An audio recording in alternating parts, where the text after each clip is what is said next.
Nosotros, para escoger el objeto que íbamos a medir sus volúmenes, decidimos ver entre todas nuestras opciones cuál era el objeto que tuviera un mayor uso diario y cuál era el más interesante de calcular. Entre todas nuestras opciones, escogimos la taza, ya que nos interesa cómo es que su uso es tan diario y tan común, y cómo es que hay diferentes funciones que conforman sus paredes y su base. Nosotros, para determinar el volumen de la taza, decidimos primero ver y entender cuáles eran las funciones que conformaban nuestra forma. Primero vimos que habían dos funciones, la cual conformaban el cuerpo de la taza y otra función la cual conformaba la base. El cuerpo de la taza, en el cual se vierten los líquidos, vimos que está compuesta por dos paredes de forma curveadas. Esto quiere decir que hay dos parábolas las cuales tienen el mismo inicio, en las cuales que cada vez que la taza crece de manera verticalmente, también crece una separación entre las dos parábolas, que estas serían las paredes que forman el grosor de la taza, el cual puede conservar el calor del líquido. Y el cálculo de nuestro volumen se divide de la siguiente manera. Primero, las paredes que conforman la taza crean la sección 1. Estas están interseccionadas por dos líneas rectas, una que mide su altura y otra que mide la base en el cual inicia las curvas. La otra parte es la base, la cual se llama la sección 2. Este sólido está compuesto por cuatro funciones que intersectan. Usualmente son líneas rectas que delimitan su ancho y su largo, por excepción de una función que es la parábola, que muestra el contorno curvo que es la base. El número de las partes que conforman un objeto no es necesariamente el número de volúmenes necesarios a calcular. En nuestro caso, ocupamos simplemente hacer dos cálculos gracias al método de calcular el volumen de nuestra lección. Las funciones utilizadas para evaluar el volumen de la taza son las siguientes. Y igual a 21 medios, siendo esta la altura de la taza. Y igual a 2, siendo la base interna de la taza. Y y igual a 1, representando la base externa de la taza. Explico brevemente esto. La base externa de la taza viene siendo la base inferior, la cual es la que viene estando en contacto con la superficie donde coloquemos la taza.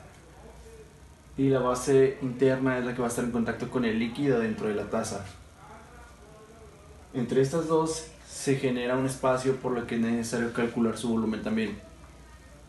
Para representar las paredes de la taza decidimos utilizar dos parábolas, las cuales empiezan en un mismo punto pero terminan en diferentes. Bueno, para obtener las funciones de estas parábolas hicimos lo siguiente.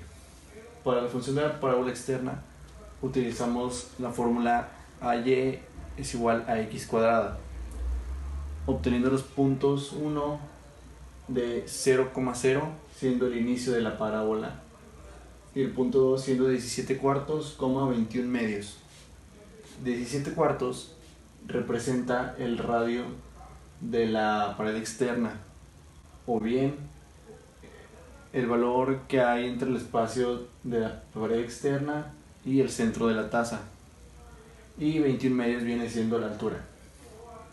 Bien, representando estos valores en la fórmula obtuvimos que x cuadrada es igual a 289 sobre 168y, o bien x es igual a raíz de 289 sobre 168y. Y para la función de la parábola interna utilizamos la misma fórmula de AY es igual a x cuadrada, con el punto 1 siendo 0,0, que es donde empieza la parábola, y el punto 2 siendo 4,21 medios. De igual manera, 4 representa el espacio que hay entre la pared interna y la mitad de la taza, y 21 medios siendo la altura de la taza. Sustituyendo estos valores en la fórmula, obtenemos que x cuadrada es igual a 32 sobre 21y, o bien x es igual a raíz de 32 sobre 21y. Y estas serían nuestras funciones utilizadas para calcular el volumen. El método utilizado para calcular el volumen de esta taza son los siguientes. Utilizamos el método discos para calcular el volumen de la base, siendo este el espacio que hay entre la base interna y la base externa.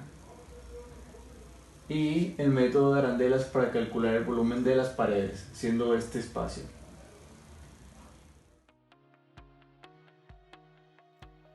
El primer volumen que calculamos, que fueron las paredes de la taza, cuentan con un espacio para el líquido. Sin embargo, nosotros solamente queremos el volumen de ese objeto. Y eso fue lo que nos generó un hueco. Pero no lo hizo el segundo volumen porque es completamente sólido.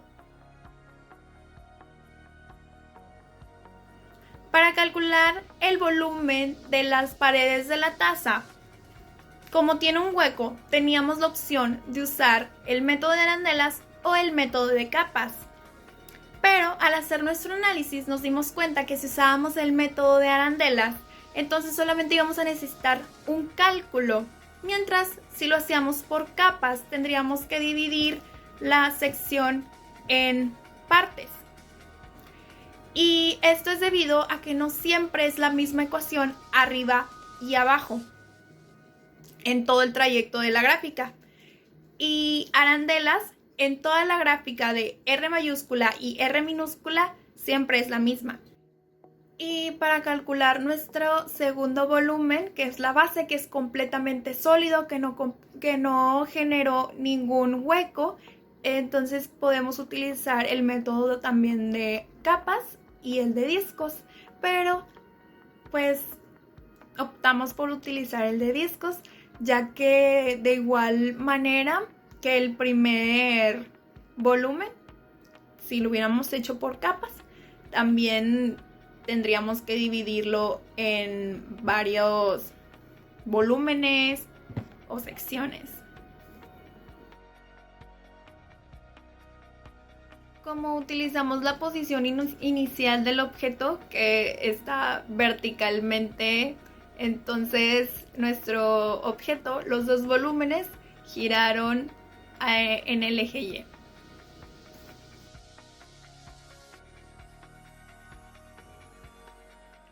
Nosotros vamos a empezar calculando el volumen de las paredes de la taza. Como ya explicó un compañero anteriormente, las paredes de la taza están compuestas por dos parábolas. Estas parábolas pueden compartir el mismo punto de origen y el mismo valor de altura en Y, sin embargo su valor de X va a cambiar. Esto nos da un indicio de que las parábolas son funciones diferentes. ¿A qué me refiero con esto? Bueno, van a tener un comportamiento un poco distinto. Una va a estar más cerrada mientras que la otra va a estar un poco más abierta, dando un espacio entre ambas. Ese espacio va a ser el volumen que nosotros vamos a querer calcular, el grosor de la pared de la taza. Obviamente no se va a calcular el volumen desde el inicio hasta el punto más alto de las parábolas. Va a haber dos líneas rectas que delimiten a este espacio. La línea recta inferior, que va a ser Y igual a 2, va a delimitar el punto en el que la base de la taza se conecta con las paredes, mientras que la línea superior va a delimitar qué tan alto llegan las paredes de la taza. Bueno, para comprender el procedimiento, lo primero que voy a hacer es explicarles cómo se va a comportar la gráfica, cuáles son las funciones que se van a utilizar para encontrar el volumen de las paredes, el método y por qué, además de los elementos que van a componer a dicho método que elegimos. Como pueden observar, aquí tenemos la gráfica. Este sería el punto de origen y el eje de las X, y aquí estaría el eje de las Y. Nosotros tenemos aquí 1, 2, 3, 4 funciones y el eje de revolución. Las primeras dos funciones que tenemos representan a las parábolas. Esta que está aquí sería la parábola externa, o sea, desde el punto de origen y siguiendo este trazo que tenemos aquí, o sea, la parte de afuera de la taza, por así decirlo. Mientras que la segunda parábola representa la parte interna de la taza, la parte que está por dentro, la pared que está por dentro de la taza. Las otras dos funciones son líneas rectas. Estos van a representar los cortes que van a delimitar la sección del volumen que vamos a obtener de las parábolas. En este caso, la parte inferior va a ser cortada por Y igual a 2, mientras que la parte superior va a ser cortada por Y igual a 21 medios. Por lo tanto, nosotros vamos a nada más sacar el volumen de la parte que está sombreada, o sea, de 2 a 21 medios, de esta parte, de este grosor. Nuestro eje de revolución va a ser alrededor del eje de las Y, y como pueden observar, la parábola usualmente está compuesta por la parte derecha y la parte izquierda. Sin embargo, nosotros vamos a trabajar con una media parábola. ¿Cómo se hizo esto? Bueno, si nosotros originalmente aquí tendríamos x cuadrada, simplemente hacemos un despeje y nos quedaría aquí la raíz. Y esto nos daría solamente la mitad de la parábola, que es lo que nosotros queremos, porque es lo único que vamos a necesitar para calcular el volumen de este muro. Nuestro eje de revolución va a ser en Y, de tal manera que esta parte al momento de girarlo se va a girar hasta acá. Además, el eje alrededor de Y nos va a permitir encontrar el método que vamos a utilizar. Si pueden observar, aquí está el eje de las Y's.